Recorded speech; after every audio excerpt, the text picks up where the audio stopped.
Well, hi, and thank you for joining me in my shop. We're starting another radio, but boy, it looks like the last one because it's identical to the last radio. Now, the last radio was a RCA A25. And this radio is a KL-76. So they're identical, but they're made by two different companies. One was made by Canadian General Electric, and the other one was made by RCA Victor. But they are identical for all intents and purposes. So it's kind of interesting. I wonder if they're actually made in the same factory in the background and just branded differently and sold that way. Because at a glance here, they are absolutely identical. You know, one telltale sign is this knob on the front here, the band switch, and the knob behind it. It's just perfectly identical. So now let's take a closer look at this radio. What I understand about it is that it works. That's what I've heard. I've heard stuff like that before, and it turned out not to be true, but I have no reason to doubt it. Right now it's a really, really dusty radio. Let's see if tuning works. That's great. Some leaves, which gives you an idea of where this radio's been. Somebody's garage, I think, is kind of what that indicates. A bunch of wire coiled up on it. Plug in that. And you can see this is where the push buttons go in here, and I have them. They're just not in my shop at the moment. And that's where the antenna goes, and again, I have that. We'll take a look at that in a moment too. Let's take these. Let's take the wire off here.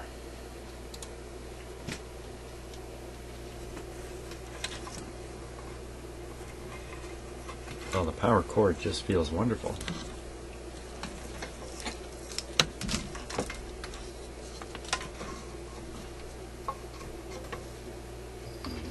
I can't imagine it's original. Let's just bring it a little closer here.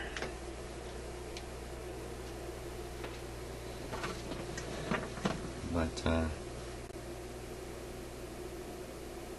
the rubber in it is really, really soft. Squishy. It's actually like rubbery squishy. It's really nice. Certainly isn't brand new. This has got some age to it too, but looks pretty trustworthy. Now, okay, so I thought this was going to be an antenna, but it turns out it's just a flat lead to an antenna. It's at the ends. Kind of don't know what somebody used to clean that up, but that's pretty crummy looking. I think we're just going to get rid of that. On the end there. And I can fix that up a little bit better than the way it looked. So I think the next stage is a big vacuum off. Try and vacuum out as much of that dust as we can.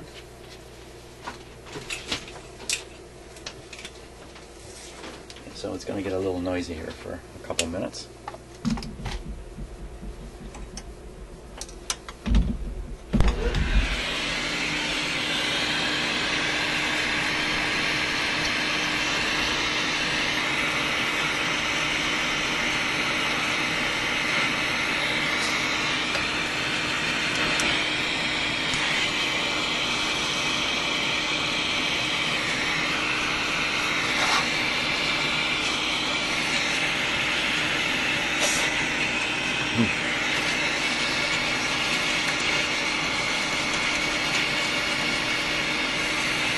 There's a lot of dust.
I'll be gentle with these wires here.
it took a lot longer than expected. It's a really, really dusty radio, and I found the screw that fell in the last radio. This is the screw that was supposed to hold the push buttons up into the top of the cabinet. It fell down in the radio, and I never could find it. And so off camera, I didn't get this on camera. Off camera, I picked that radio up, cabinet and all, turned it right upside down, and shook it. And I guess this must have fallen out, and then I guess I didn't hear it when it fell. Anyway, good news is there is not some lost screw in that other radio. Okay. So, in fact, this is a pretty clean radio once you get the dust off it. I'm really almost surprised. Here, let's take a little bit of a closer look now. So, there we are, looking pretty cleaned up. Certainly much better to work on than the way it was. You really can't be working on something as dusty as this thing was. Hey, let's look underneath it. That's what I'm interested in. Let's see what kind of story this tells.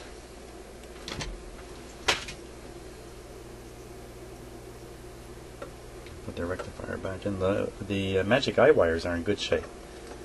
So this also says something about how much operating time this radio has seen. I don't think it's seen all that much, really.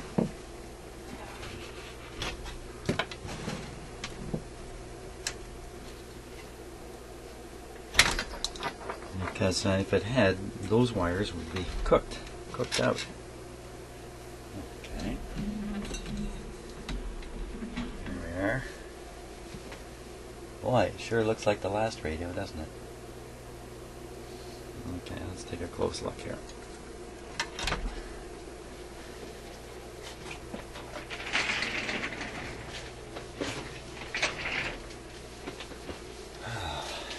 Okay.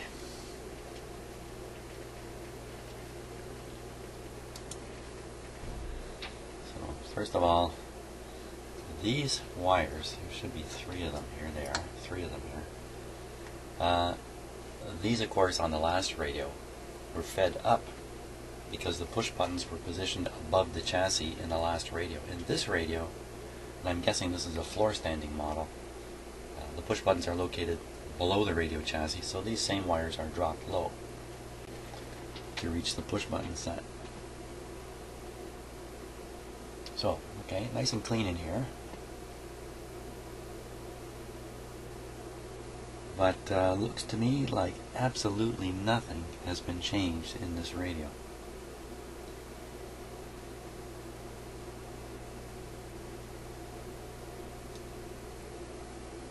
I recognize that resistor, all these capacitors. So here I think we have an absolutely stock radio. Nothing has been changed in it.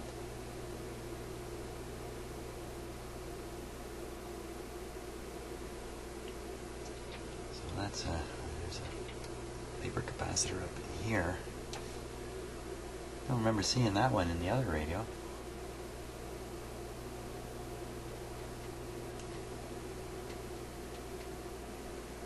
But yeah, I'd say, what does this thing read in here?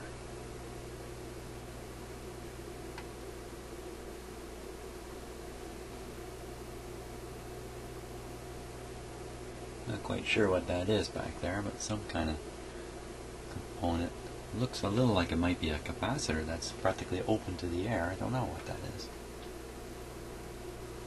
There's that electrolytic big guy in the back there. The word is this radio works.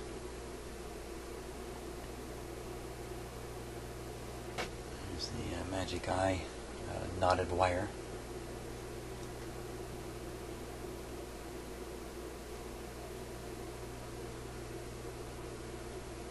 Yeah. I think we got to apply a little bit of B+ onto this and test it out.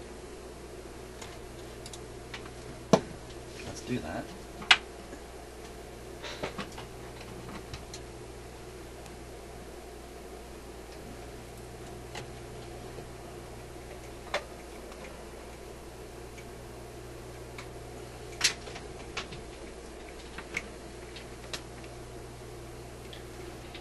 So I'll put the negative lead of the V plus supply.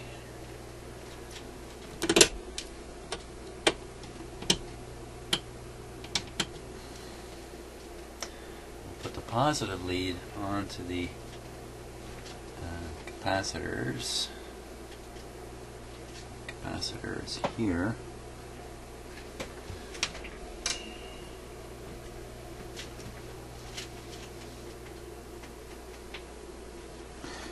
Right on there. Okay. Now I've got this meter connected here, so you can see it in the view. You can see the supply voltage. Now the speaker is disconnected. Hang on a second. The speaker disconnected. I would want to get on the power supply side here. So that's the rectifier tube there. You can see some wires coming over to the capacitor.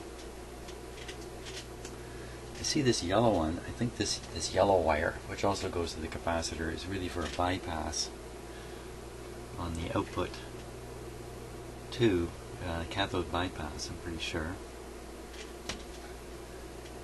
So we have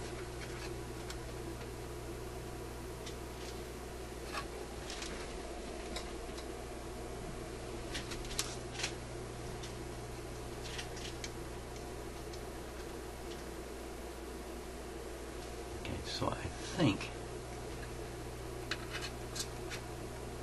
I'm not so sure. I think if I connect there, I'm connecting on the input side of the power supply, which means I'm ahead of the field coil of the speaker, which means I'm only going to supply voltage from the first section of the capacitor back towards the rectifier. So just a small amount of the radio is going to get charged up on this. And what you, well, I'll let you watch this too. We'll watch the ammeter together over here. In fact, let me just try this.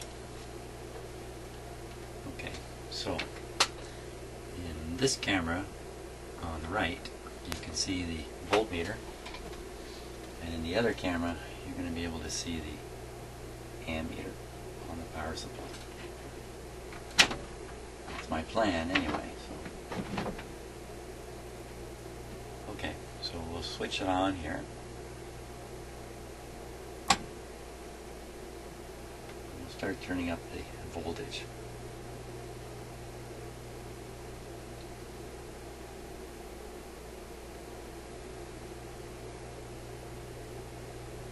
So that meter you're watching, the big voltmeter, that's on the 500 volt scale.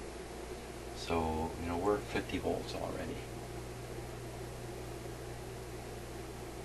Now you can see the action on the current meter, if you look really carefully. Every time I turn it up, you'll see the meter go up and down. Here we go, up. So you go up and then back down. So we're up around 250 volts now. Essentially no leakage.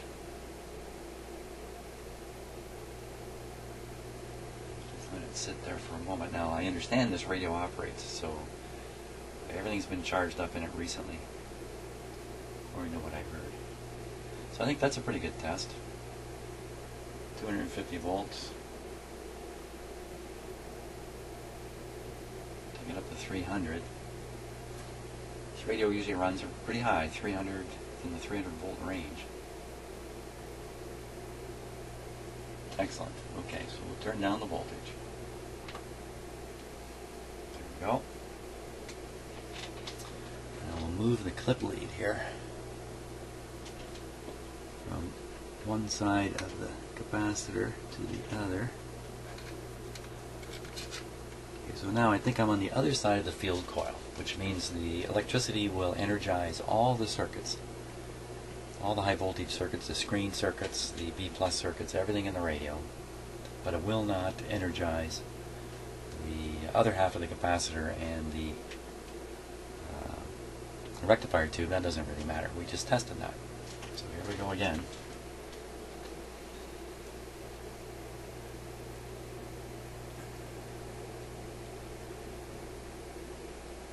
more radio being tested this time. There we go. We're going up now in voltage.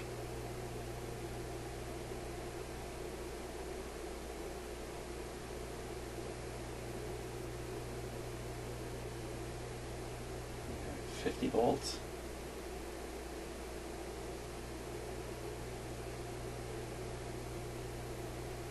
100 volts, a little over 100 in fact. Okay, so you can see the current meter rise and fall as I raise the voltage. Let's go up to 250. Keep your eye on that ammeter and watch. I'll raise it now. Just over 250, so I didn't have my eyes on the meter, but I'm sure it went up and sunk back down. So we're at 250 volts now, we're pushing 300. The importance of seeing the current go up and fall back is that it reassures me that in fact I am supplying current into the radio and reaching capacitors and the like.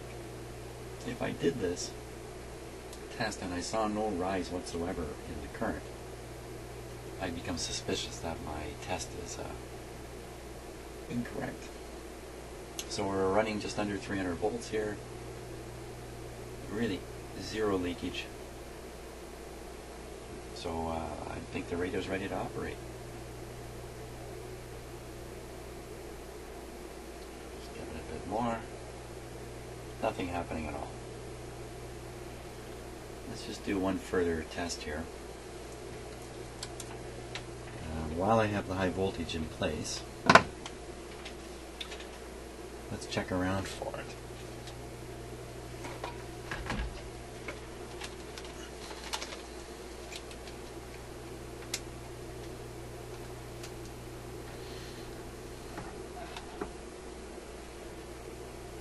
Just make sure it's showing up on tubes the way it's expected.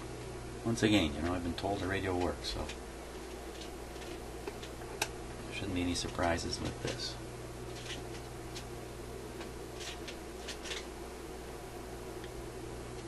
Good, that's back towards the rectifier. We don't want to see any voltage there. Okay, forward onto some tubes. There we are.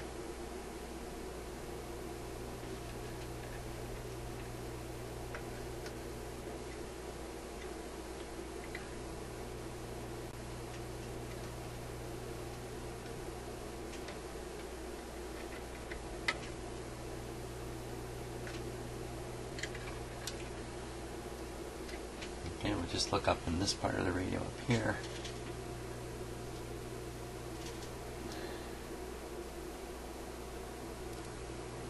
There we are.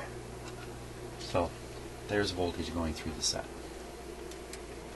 No reason to check every possible place. Just want to check a couple. Convince myself once again the test is valid. So let's shut off the high voltage here before I forget. Down she goes.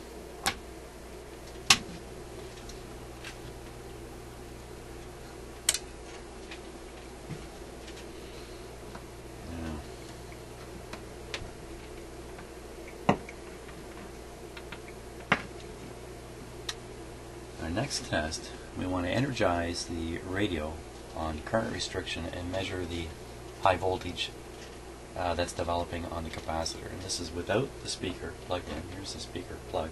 No speaker plugged in. So again, the field coil is out of the circuit, which means the power supply cannot supply voltage to the main, to most of the radio. It pretty much can supply voltage as far as the first filter capacitor, and that's the end of that. So we want to be very careful about this. Also gives us a chance to check for hot chassis problems, which are not really very likely. This clip lead out of here. Put away some unnecessary tools here.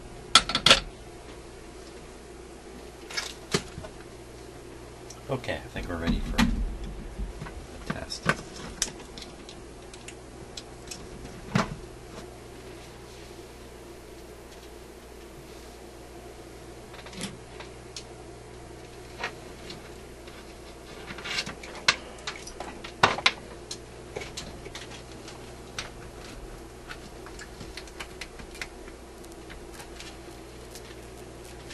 Okay, so we should be able to use the same meter over here.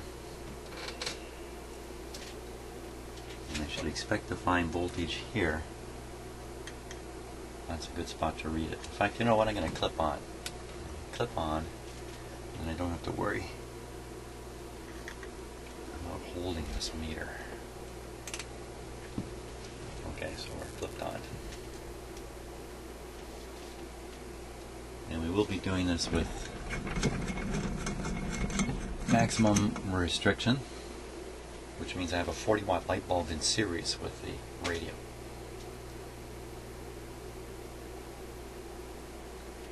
Are you ready? I would say so. Okay, so switch is off, volume is down, band switch tuning doesn't matter. Switch off, power supplied. Good question, does this light bulb work? Let's take the power off.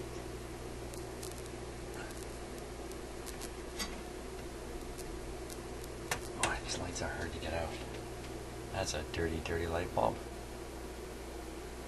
It's a Mazda 6 to 8 volt light bulb. Yeah, I was going to test the voltage on the last radio and I never did. It had 8 volt light bulbs in it.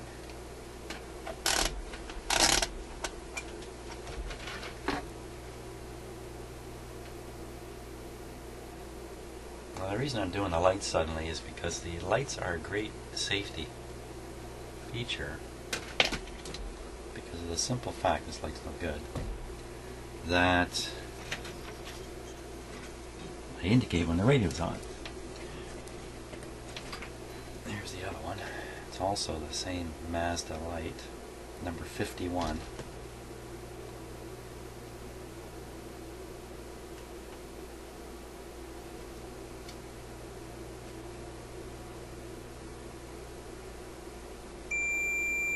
Okay, so we got one good light bulb. Put that one up here where we can see it.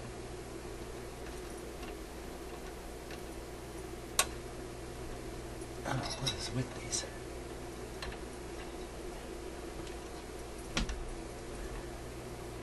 I found the other bulbs on the other radio really hard to put in and take out too. It's kind of odd. Okay, let's double check that other light bulb. I'm not convinced I tested it properly.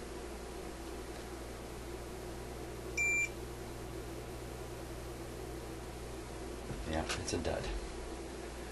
It's a dud. Okay, now I think we're all set. Let's get the hot chassis light ready here too. I can do that with a voltmeter, you know, I really don't need to use a test lamp. One thing about a test lamp is it draws power. So if your chassis was made live through a very large resistor, the light would only partially light. We'll kind of give you a hint as to what's going on.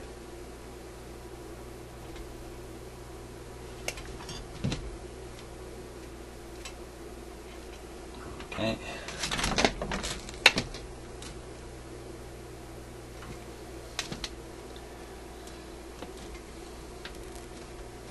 Certainly don't expect that to come on. In a radio with a power transformer, you don't expect a hot chassis. Okay, now we are fully set here. Let's go.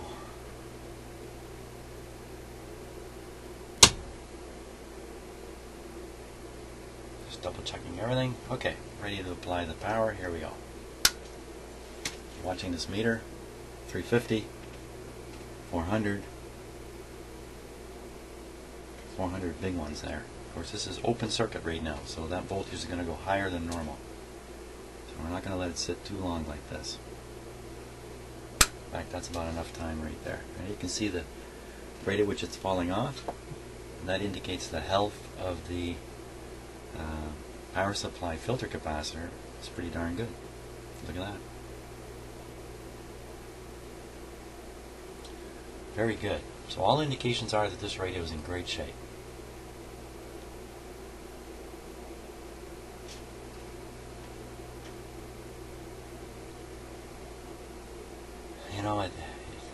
was going to say, it could even be that that cord is original. A little hard to tell. There we are anyway. Working good to this point.